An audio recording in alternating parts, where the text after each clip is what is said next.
그 스타디움에서 원형 경기장에서 육상 경기하는 그러한 경주자들을 생각하면은 오늘 사도 바울이 빌립보 교회 성도들에게 보이는 그 뒷배경, 이 말을 하고 있는 특별히 우리가 읽은 10절부터 21절까지의 그 말의 배경이 어디 있는지 잘 상상할 수가 있습니다.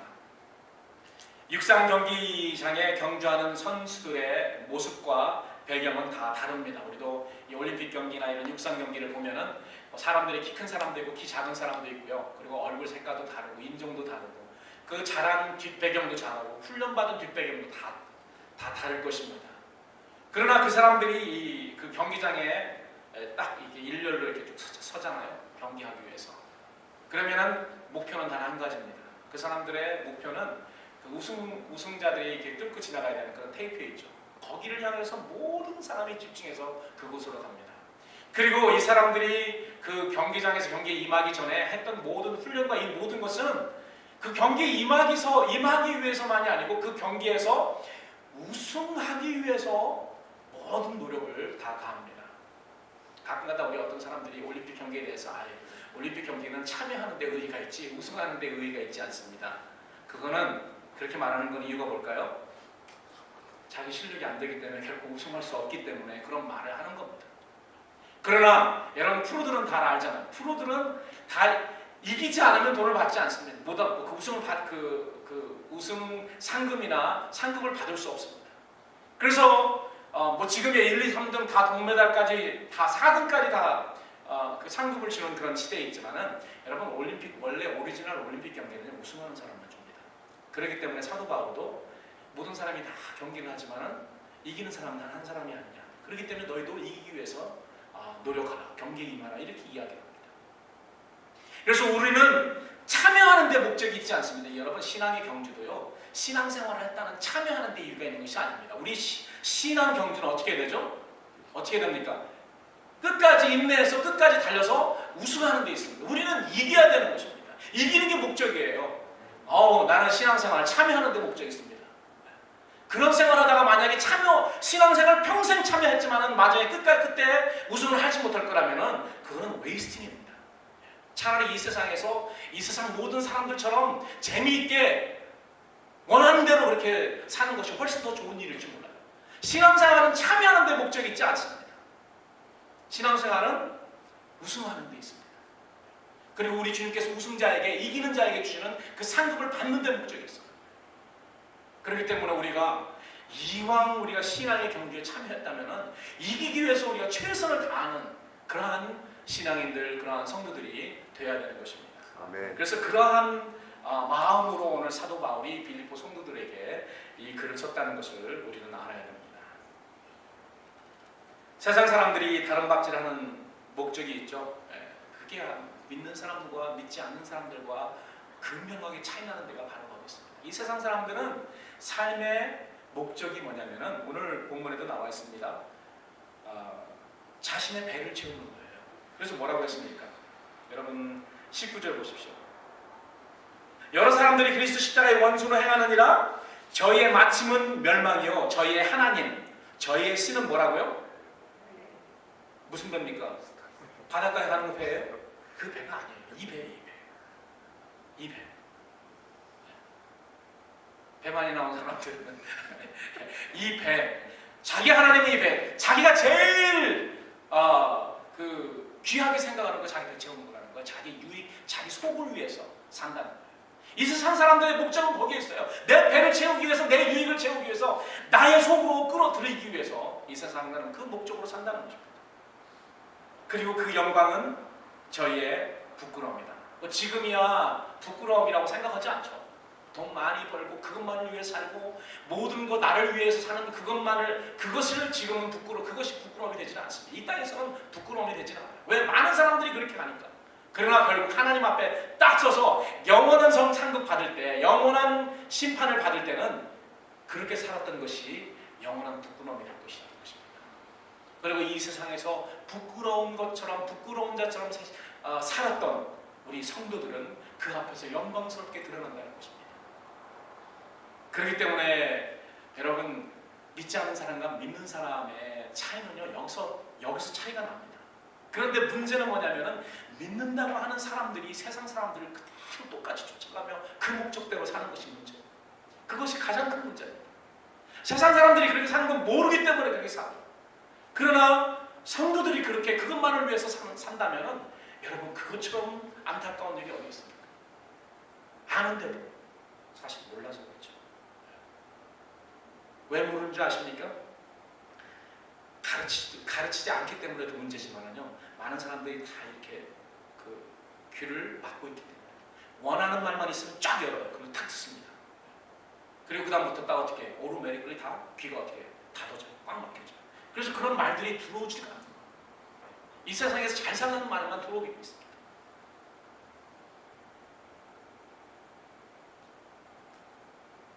성도들에게 있어 경주의 올바른 방향, 그 방향, 우리의 그 신앙의 경주를 하는 사람은 목적이 다 똑같습니다.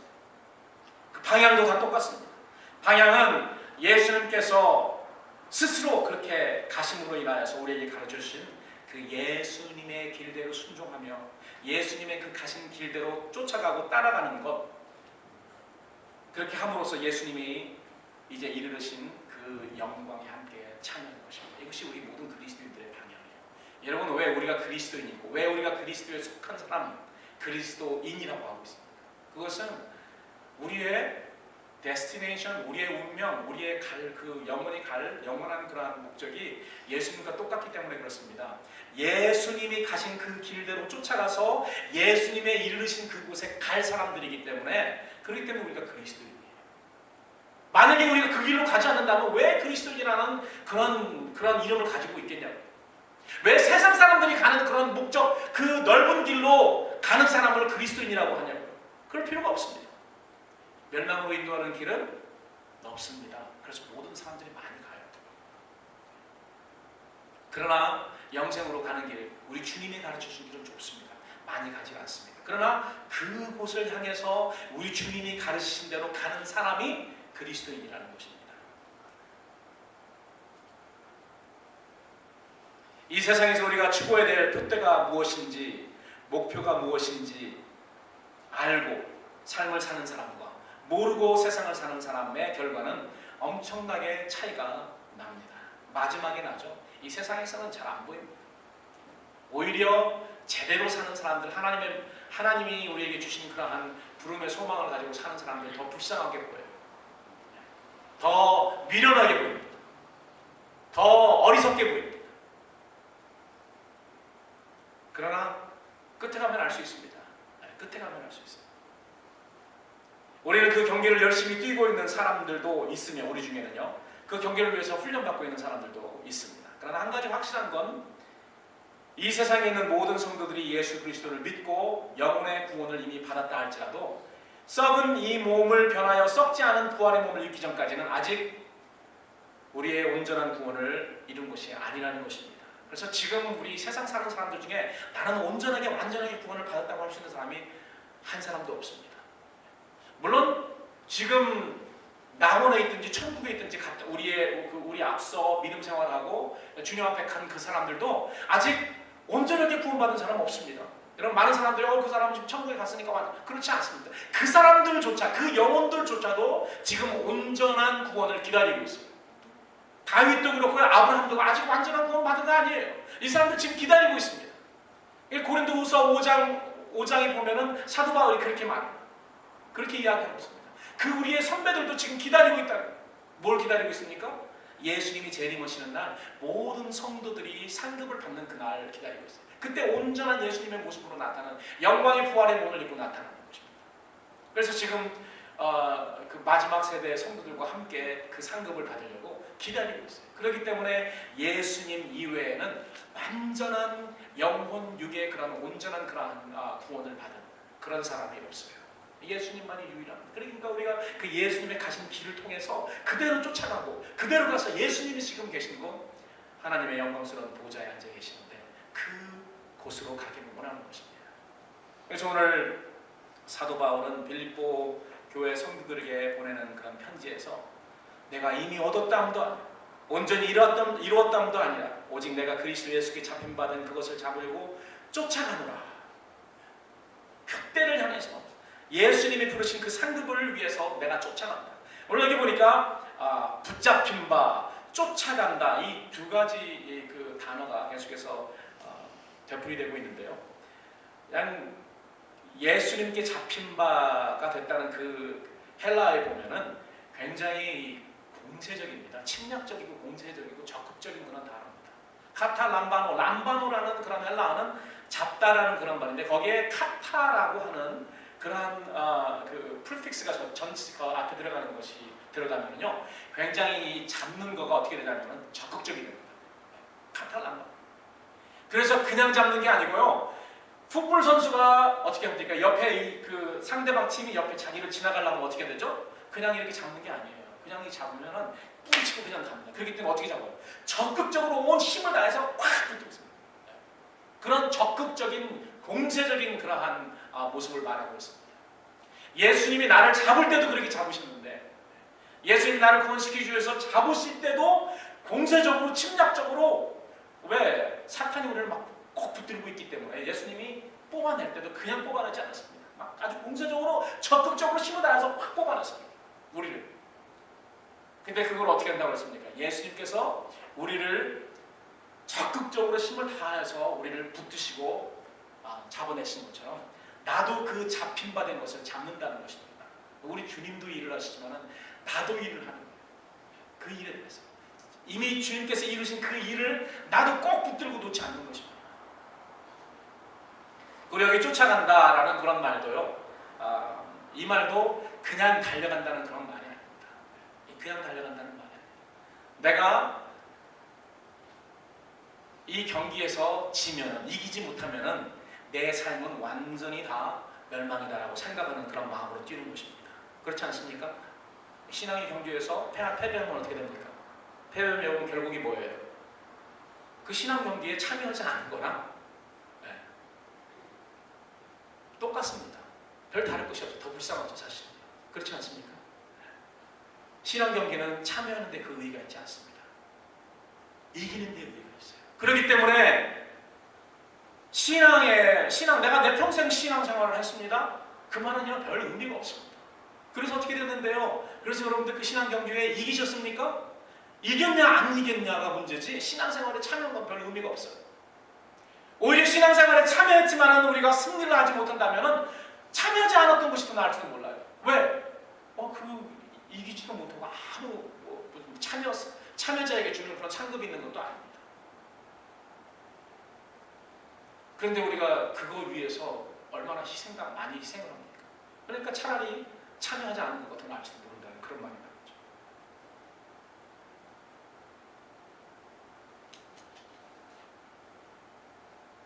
사도 바울은 본문 11절 12절에 보니까 내가 어찌하든지 죽은 자 가운데서 부활에 이르려 하노니 내가 이 부활을 이미 얻었다 함도 아니요 온전히 이뤘다 함도 아니라 라고 이렇게 말하지 않습니까? 사도 바울도 지금 그렇게 말합니다. 내가 온전하게 그 구원을 이뤘다고 지금 내가 말하는 거 아니다. 나는 그렇게 생각하지 않는다. 그럴지라도 나는 그렇게 생각하지 않고 내 최선을 다해서 예수님께서 나를 붙드신 것을 또 붙들려고 나는 쫓아갈 것이고 적극적으로 쫓아갈 것이다. 적극적으로 붙들 것이다. 이렇게 지금 말하고 있습니다. 여러분 이렇게 말한 사도 바울은요 어떤 신앙의 삶을 살았습니까? 우리의 삶에 비교할 수 없는 그러한 엄청난 주님을 위해서 복음을 위해서 희생을 하고 한 그런 사도가 아닙니까? 그런 분이 이렇게 이야기했는데 우리들은 어떻겠냐고요. 그렇기 때문에 우리는 예수를 믿고 이미 구원을 받았음에도 불구하여 부활의 날까지 아직 온전한 구원을 이루지 못한 것처럼 그렇게 우리의 최선을 다해서 그날까지 견디고 이기고 승리하고 경주해야 된다는 것입니다. 그래서 이 땅에 사는 성도들은 부활의 그날까지 이미 받은 구원과 아직 받아야 될 그런 구원 사이에서 아주 그런 텐션이 있죠. 긴장하며 살아가는 것입니다. 그래서 이 그 믿음 생활이라는 것은요 내가 이미 다 이뤘으니까 하고 긴장을 놓고 풀고 사는 그런 생활이 아닙니다. 그래서 성경에 보면은 좀 우리가 보통 보면 좀 시원하게 좀 한쪽으로 말해줬으면 좋겠는데 어디 보면은 구원 받았다고 말하고 어디 보면은 구원 안 받은 것처럼 말하고 여러분 성경에 보면 좀 약간 그런 부분이 헷갈리지 않습니까? 어디 보면 완전히 과거형으로 이미 구원을 받아서 천국에 이르렀느니라 이렇게 나오는 부분이 있냐면 오늘 부분 같은 부분은 이미 이룬 것이 아니다. 이렇게 말하는 부분이 있습니다. 그래서 우리가 이러한 하나님의 말씀을 종합적으로 볼 때 우리는 이미 받은 구원과 아직 받아야 될 구원, 이미 들어간 천국과 앞으로 들어가야 될 그 천국 사이에서 그런 사이에서 긴장하며 살아야 된다는 거예요. 우리 주님께서 원하시는 것이 그거예요. 긴장하며 살라는 것입니다. 긴장하며. 다 이룬 것처럼 살지 말라는 거예요. 우리 주님께서 이미 우리에게 주신 그 구원을 끝까지 지켜내야 되는 것입니다. 여러분 풋볼 경기를 좋아하십니까? 풋볼 경기를 보면은 공이 나한테 있는 것에 끝나지 않습니다. 그죠? 풋볼이 나한테 있는 데서 끝나. 만약에 있는데 가만히 있으면 어떻게 되죠? 적군이 와서 나를 쓰러뜨리면은 그거 잡아 뽑을 수도 있고요. 쓰러뜨릴 수도 있고 그렇습니다. 어떻게 되냐면은 공을 잡았으면 어떻게 되냐면은 끝까지 가서 거기 마지막 그 부분까지 들어가야 되는데 여러분 그 공을 잡고 뛸 때 얼마나 많은 사람들이 나를 쓰러뜨리려고 하고 내 공을 뽑아내려고 하고 얼마나 많은 방해물들이 있습니까? 그럼에도 불구하고 어떻게 해요? 쓰러지면 다시 일어나서 세컨 다운에 가야 되고 덜 다운에 가야 되고 정해진 그 방법대로 해서 가서 승리를 해야 됩니다. 그래야지 점수가 나옵니다. 우리 신앙생활이 많은 사람들이 보면 나한테 공이 와서 내가 공을 받았다? 받은 데서 끝날려고 해요. 거기서 주저앉으려고. 그렇지 않습니다. 받았으면 그걸 가지고 우리의 목적지까지 끝까지 뛰어야 되는 것입니다. 그렇기 때문에 쉴 새가 없죠. 예수님의 부활은 예수님을 따르는 많은 그리스도인들에게 부활의 소망을 주었고 부활의 길을 터주었습니다. 이 예수님께서 하신 일이 그거예요. 예수님 만약에 이 길을 열어주시지 않으셨다면 이 길을 보여주시지 않았다면 단 한 사람도 그 길을 갈 수가 없습니다. 그렇기 때문에 예수님은 나는 길이요 진리요 생명이니 나로 말미암지 않고는 아버지에게 갈 자가 없다. 예수님은 유일한 길이에요. 그 길을 우리에게 알려주시기 위해서 보여주시기 위해서 예수님께서는 오셔서 그 길을 열어주셨습니다. 그래서 그 항로를 만들어 주신 것입니다. 예수님의 부활이 있었기 때문에 우리의 부활의 그 길이 열리게 되었죠. 예수님의 부활이 있었기 때문에 우리도 부활의 소망을 갖게 된 것입니다. 예수님께서 이 땅에 다시 오실 때에 예수님에게 속한 그리스도인들 중 죽은 자는 부활하고 살아있는 자는 변화해서 다시는 썩지도 죽지도 않는 부활의 몸을 갖게 되는 것입니다. 그래서 우리가 기다리는 것은 바로 여기에요. 영광스러운 내 영혼 육이 온전한 구원을 받는 그 예수님의 재림의 그 부활의 날을 우리가 기다리는 것입니다. 이 부활의 때는 우리의 몸이 구원을 받는 때이기 때문에 우리의 영과 혼과 육의 온전한 구원을 이루는 때가 되는 것입니다. 초대교회 성도들은 그 온전한 구원의 길을 열어주신 예수님과 그의 부활을 기념하기 위해서 안식일 다음 날인 주일, 예수님이 부활하신 그날을 선택해서 그날 모이기 시작한 것이 주일에 오늘 우리가 예배를 드리게 된 그런 트래디션, 그런 유래가 된 것입니다. 본문 20절에 사도 바울은 오직 우리의 시민권은 하늘에 있는지라 거기로서 구원하는 자 곧 주 예수 그리스도를 기다리노니 그가 오시면, 예수님이 오시면 우리의 낮은 몸, 썩을 수밖에 없고 아플 수밖에 없고 죽을 수밖에 없는 이 낮은 몸을 자기 영광의 몸, 예수님께서 지금 이미 부활하셔서 영광스럽고 썩지 아니하고 영원한 그 몸을 가지고 계시는데 그 영광의 몸의 형체와 같이 우리의 이 낮은 썩을 수밖에 없는 그런 몸을 변화하게 하시리라라고 말하고 있습니다. 사도 바울의 영혼이 그 당시 아직 구원을 받지 못했기 때문에 하늘로부터 오실 그 구원자를 기다린다고 한 것은 아닙니다. 사도 바울의 영혼은 이미 구원을 받았고 천국 시민권도 있다고 이야기합니다.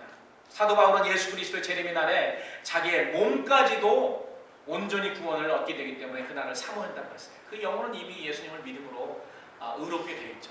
그 영은 예수님을 믿을 때 깨끗하게 됐습니다. 그러나 우리는 영으로만 우리 사람은 영으로만 되어 있지 않잖아요.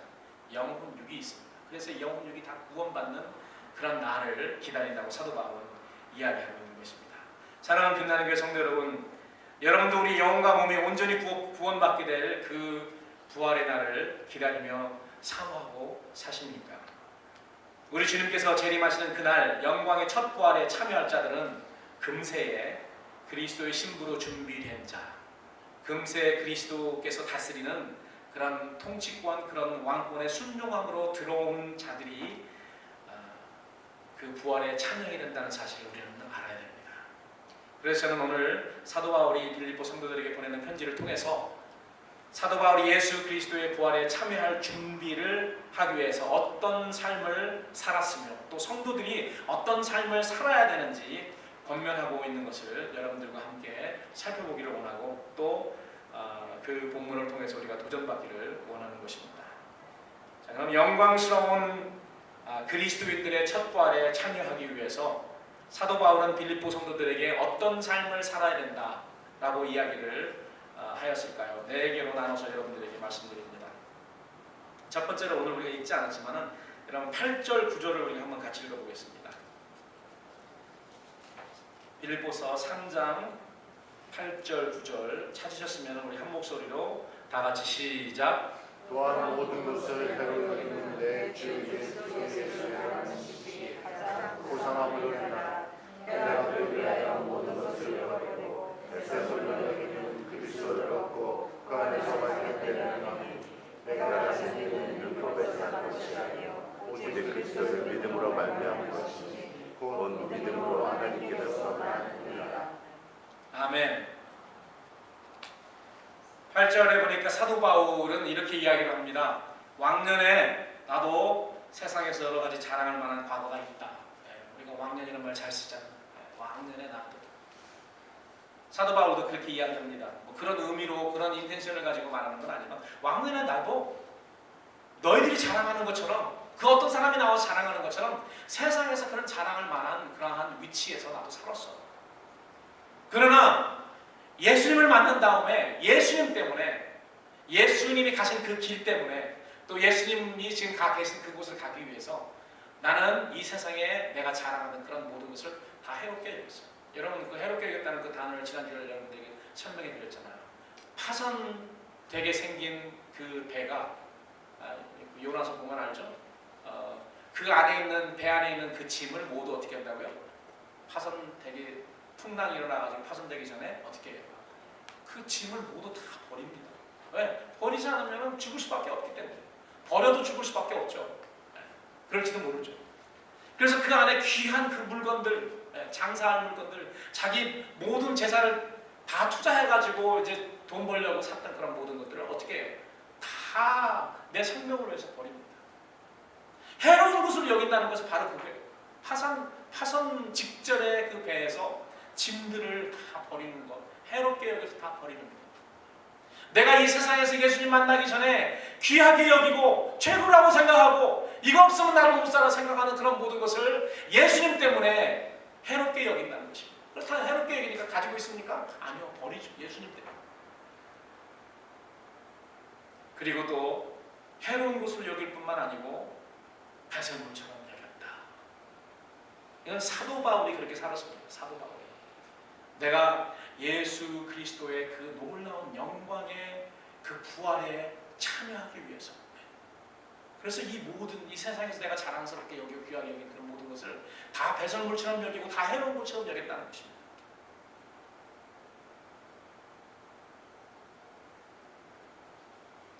죄인이 예수 그리스도를 믿음으로 그와 예수님과 연결된다는 것은 얼마나 중요한 사실인지 모릅니다.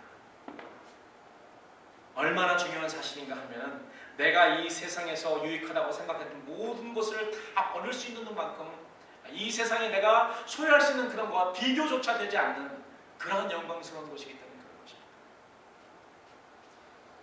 예수님도 마태복음 13장에 보면은 그것을 이렇게 비유하십니다.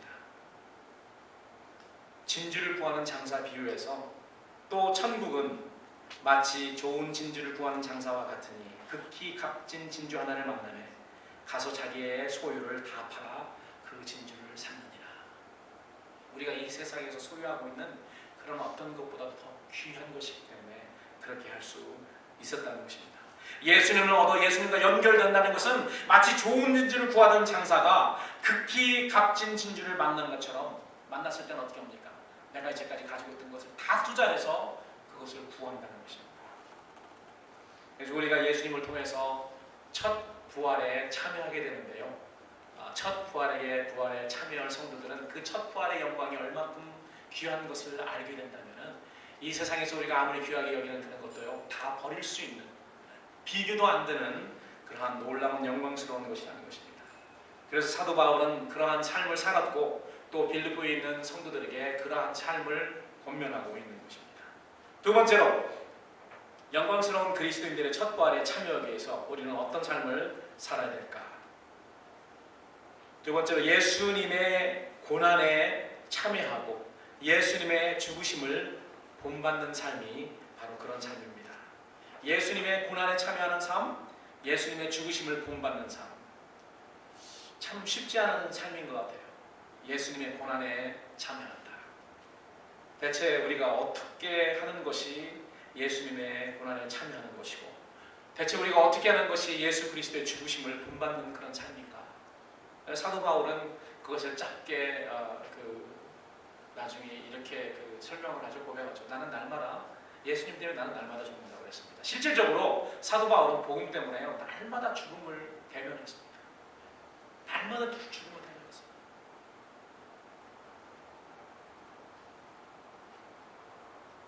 10절 11절에서 사도 바울이 내가 그리스도와 그 부활의 권능과 그 고난에 참여함을 알려하여 그 죽으심을 본받아 어찌하든지 죽은 자 가운데서 부활에 이르게 한다. 그래서 그 사도 바울의 생각에는 내가 어떻게 하든지, 내가 어떠한 그런 일을 하든지 예수님의 그 첫 부활에 참여하는 것, 그것이 그 마음에 가득 차 있습니다. 그래서 예수님의 그 죽으심에 참여하고 예수님의 십자가의 그 고난에 참여하고 이런 모든 것이 그것 때문에, 마치 운동 경기 하는 사람이 올림픽 경기를 앞두고 4년 동안, 지금은 4년이지만 그때는 언제인지 모르겠어요. 4년 동안 모든 그러한 훈련에, 우리는 그 훈련에 참여하지 않았기 때문에 얼마나 힘든지는 잘 모릅니다. 그러나 나중에 올림픽 경기를 이기고 난 사람이 지난 4년 동안 자기의 이 올림픽 경기를 위해서, 어떤 때는 그 경기가 1분 안에 끝나기도 하고 한 몇 초 안에 끝나기도 하잖아요. 여러분 그 도약하는 사람들, 우리 도약하는 사람들 있잖아요. 막 뛰어가지고 탁 tum블해서 위로 공중에서 몇 바퀴 도는 사람, 경기가 한 몇 초나 됩니까? 10초도 안 돼요. 100m 달리기 하는 사람도 10초도 안 됩니다. 11초, 10초.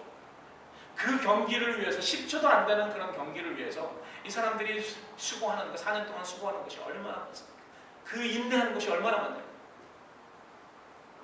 그러나 그 영광스러운 1등에서 그 영광스러운 메달을 받는 그때를 생각하고 그 영광을 생각하고 다 참여하고 인내하고 고생하고 훈련을 하는 거 아닙니까? 우리 그리스도인들도요, 그거는 본받아야 될 것 같아요. 우리가 첫 부활에 참여하는 그 영광이 올림픽에서 메달 따는 그런 영광이랑 비교가 됩니까? 이건 영원한 거죠. 사도 바울도 그래서 그걸 보고 시드는 그런 면류관, 우리가 받을 면류관은 시드는 그러한 면류관이 아니다. 영원히 시들지 않는 그런 면류관이다라고 이야기하는 거죠. 여러분, 우리의 받을 그런 첫 부활의 영광은 엄청난 것이고 시들지 않고 영광이 시들지가 않습니다. 그렇기 때문에 이 세상에서 그 올림픽 경기의 우승의 영광을 위해서 인내하고 훈련 받는 사람의 그 인내와 훈련 이상으로 우리가 경험을 해야 된다. 그런 것이 아닌가 이렇게 생각을 합니다. 사도 바울은 예수 그리스도 십자가의 죽음을 본받아 어떤 고난도 달게 받고 참여했습니다. 그래서 사도 바울은 지금 이 빌립보서를 쓸 때는요, 예수님 때문에, 예수님의 그 복음 때문에 지금 로마의 옥중에서 온갖 고생 속에서 살고 있었잖아요. 그런 상태에서 지금 빌립보서를 집필해서 빌립보에 있는 교인들에게 보내고 있는 것입니다. 세 번째로, 영광스러운 그리스도인들의 첫 부활에 참여하기 위해서 우리는 어떤 삶을 살아야 되는가? 세 번째는 우리가 잡은 줄로 여기지 아니하고 오직 뒤에 있는 것은 잊어버리고 사는 삶입니다. 13절에 사도 바울이 그렇게 이야기합니다. 형제들아, 나는 아직 내가 잡은 줄로 여기지 아니하고 오직 뒤에 있는 것은 잊어버렸다. 무엇을 잡지 않았다고 그랬습니까? 아직 내가 잡지 않은 것. 사도 바울이 그 당시 아직 내가 잡았다고 생각하지 않는다라고 말하면 그것이 무엇일까요? 무엇이라고 생각합니까? 아직 내가 소유했다고 생각하지 잡지 않았다고 생각하는 건 뭐예요? 예? 부활이죠. 온전한 그런 구원을 말하고 있습니다. 나중에 그 다음 구절을 보니까 예수님이 나를 잡은 것을 내가 잡으러 쫓아간다고 그랬습니다. 예수님은 이미 우리를 잡으셨죠. 예수님은 이미 우리를 잡았다 과거형이 될 수 있는 거가 뭐냐면은, 여러분 제가 종종 이야기합니다. 이렇게 생각해요.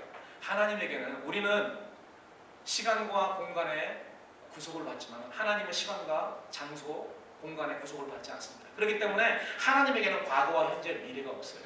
있습니까? 없습니까? 하나님이 만약에 시간의 구속을 받는 사람이라면 우리는 시간과 공간의 그 3차원 세계에 있기 때문에 우리는 거기에 제약을 받지만 하나님은 받지 않으세요. 하나님은 시간의 제약을 받지 않기 때문에 우리처럼 생각하면 안 돼요. 우리는 지금 공간과 시간, 과거, 현재, 미래를 생각하죠. 하나님은 그렇지 않으세요. 그래서 하나님은 우리를 이미 잡으셨습니다. 이미 잡으셨다고도 말하고, 이미 지금 잡으신다고 말할 수도 있고, 앞으로 잡으신다고 말할 수도 있고, 상관없어요. 하나님한테. 하나님은 시간의 제약을 받지 않기 때문에. 그래서 우리 주님은 나를 잡으셨다, 잡으실 거다, 뭐 이렇게 말해도 상관이 없습니다. 그러나 나는 안 그래요. 나는 이 세상에서 시간의 구속을 받기 때문에 사도 바울은 하나님이 잡으신 그것을 잡으러 간다. 그게 우리의 기능이죠. 우리의 잡입니다. 이 세상에서. 하나님이 나를 구원하시기 위해서 구원을 주셨는데 그 구원 주신 거를 우리는 계속 끝까지 잡는 것입니다. 잡으러 가는 것입니다. 그래서 제대로 된 우리 그 신앙생활은 저는 그렇게 생각합니다. 물론 우리가 뭐 이미 구원을 받았으니까 그 구원 받은 걸로 인해서 우리가 뭐 구원의 확신을 통해서 우리가 흔들림 없이 사는 것이 중요하다. 예, 그것도 중요해요. 중요하지 않다는 말이 아닙니다.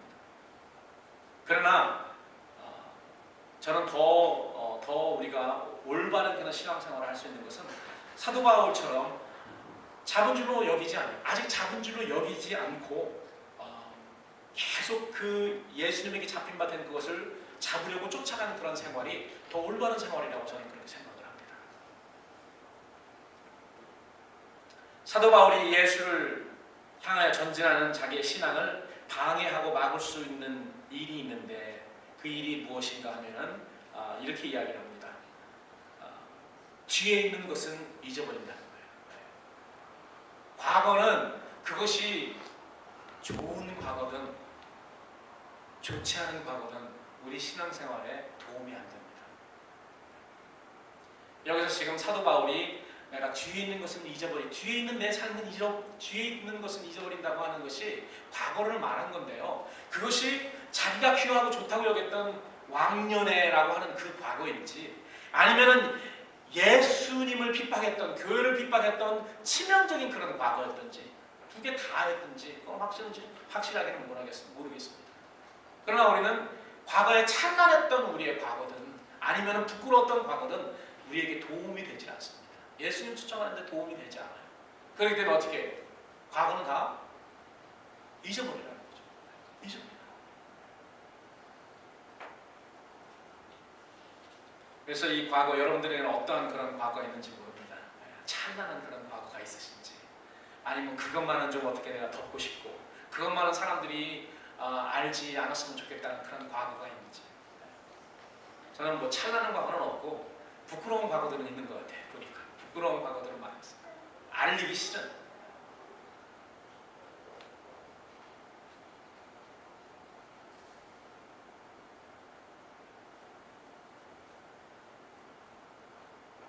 이스라엘 백성들은 참으로 많은 광야에서 보면은 참으로 많은 생활 그 삶을 과거를 돌아봤습니다. 이스라엘 백성들 여러분 그 광야에서 생활할 때 이스라엘 백성들 과거가 찬란한 과거였습니까? 애굽에서 그 사람들의 삶이 찬란했냐고요. 네, 종살이 했잖아요. 종살이 했거든요. 그런데 그 과거를 찬란하게 생각하는 그런 착각 속에 있었어요. 그래도 애굽에서 내가 생활할 때는 좋았는데 그때가 좋았는데 그때가 좋긴 뭐가 좋아? 종생활이 했는데 지금은 불편하더라도 종생활은 아니잖아요. 자유롭게 광야에서 생활하고 있잖아요. 그런데 자꾸 그 과거를 돌아봅니다. 그래도 옛날에 과거에. 여러분 그리스도인들도 과거의 왕년이라고 이야기하는 건 좀 그렇습니다. 왕년에 그 생활이 뭐가 좋냐고요. 예수님 모르고 살던 그 생활이 뭐가 좋아요. 그런데 옛날 이야기를 너무 많이 하죠. 내가 예수님만 몰랐다면 참 이 세상에서 멋지게 살았을 거야. 그럼 가면 되죠. 그렇게.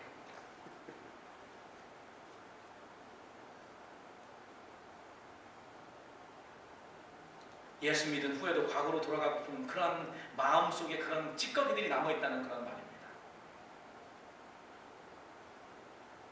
그런데 사도 바울은 주님 모르고 살 때 이 세상에서 자기에게 유익하다고 생각하는 모든 것을 주님을 위해서 해로 여기고 배설물로 여기고 다 뒤로 보내고 있었다. 거기서 끝나버렸습니다. 그리고 그거는 다 과거는 다 잊어버렸고 그게 찬란한 거든지 아니면 부끄러운 거든지 다 잊어버리고 이제 내 앞에 남아있는 것이고 내가 할 일이 있다. 네 번째입니다. 그것이 어떤 삶인가? 앞에 있는 것을 잡으려고 쫓아간다. 그래서 이 사도 바울은 미래 지향인 것 같아요. 미래적인 것에 더 그 현재적인 것에 더 포커스하는 그런 사람이었습니다. 자, 앞에 있는 것이 무엇이었습니까? 그리스도 예수께 잡힌 바 된 그것을 잡으려고 쫓아가는 것. 그리고 표대라고 이야기합니다. 즉 하나님이 위에서 우리를 부르신 상급을 위해서 쫓아가는 것입니다. 하나님이 우리를 위해서 부르신 상급, 예수 그리스도 안에서 우리를 부르신 상급의 그 표대, 그 목적을 향해서 뛰어간다라고 이야기합니다. 여러분, 우리 주님께서 우리를 그리스도인으로 부르신 거에는 상급이 있습니다. 그 상급이 오늘 사도 바울이 말했던 것처럼 그 영원한 영광, 첫 부활에 참여하는 그런 상급인데요. 그것을 잡으려고 쫓아간다고 이야기했던 것입니다. 내가 예수 그리스도께 잡힌 바는 그것을 잡으려고 쫓아간다. 결론의 말씀을 맺겠습니다. 저는 이렇게 생각해요. 믿음은 여행의 시작이지 끝이 아니다. 만약에 우리가 믿음이 과거형으로 이미 이루어졌다라고 생각한다면 그때부터 우리는 모든 것을 다 놓게 됩니다. 그렇게 사는 사람들이 많이 있어요. 그렇게 사는 사람들이 있습니다. 나는 그럼 상급이 중요한 것이 아니고 그냥 예수 믿고 구원 받아서 천국에 들어가는 거가 나는 목적이다. 그런 생각으로 산다면 거기 가지 못할 수도 있습니다. 그런 생각으로 한다면. 저는 믿음이 여행의 시작이지 끝이 아니라고 생각합니다. 믿음은 여행의 시작일 뿐이고 승리의 날을 우리가 누워서 침대에서 기다릴 수는 없습니다. 여러분, 믿는다는 것은 단번에 되는 그런 행위라고 저는 생각하지 않습니다. 믿음은 사람으로 하여금 자신의 십자가를 지게 하고 주님이 어느 곳으로 가시든지 주님을 목적으로 해서 목표로 해서 따라갈 수 있게 하는 것이 믿음이라고 생각합니다. 그 마음의 태도가 믿음이라고 저는 생각합니다. 그러나 우리가 한 가지 알아야 될 것은 참된 믿음은 소망 없이 십자가의 고통만 당하는 것이 아닙니다. 그래서 만약에 우리가 어떠한 거기에 대한 상급과 어떤 소망이 없다면은 여러분 이 세상에서 그 십자가 예수님이 걸어가시는 그 십자가의 그 길만 생각하고 인내를 가지고 완성할 사람들은 그렇게 많지 않다고 생각합니다. 그러나 우리에게는 무엇이 있냐? 그리스도와 함께 고통당하지만 그리스도와 함께 참여할 영광의 소망이 있기 때문에 이 세상에서 어떤 환난도 그 소망이 너무 크기 때문에 우리가 인내하고 이길 수 있다는 것입니다. 그리고 또 두 번째로 중요한 것은 우리 주님이 그 신앙의 경주에서 우리를 그대로 두지 않습니다. 그것을 위해서 지금 우리가 살고 있는 세대는 성령의 세대인데 성령님을 우리에게 부어주셨잖아요. 보내주셨습니다. 내가 너희를 고아와 같이 그대로 두지 않는다.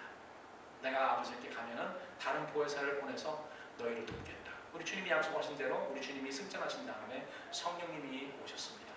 이 성령님은 우리 이 경주에 옆에서 우리를 도우시고 격려하시고 위로하시고 우리 하여금 이 경주에 능히 승리할 수 있도록 옆에서 도우시는 분이세요. 그렇기 때문에 우리는 성령님을 환영해야 합니다. 이 성령님의 그 권면하심과 도와주시는 그런 모든 거에 우리가 귀를 기울여야 돼요. 그래서 교회는 성령이 교회들에게 하시는 말씀을 들어야 돼요. 성령이 교회에게 하시는 말씀을 들어야 돼요.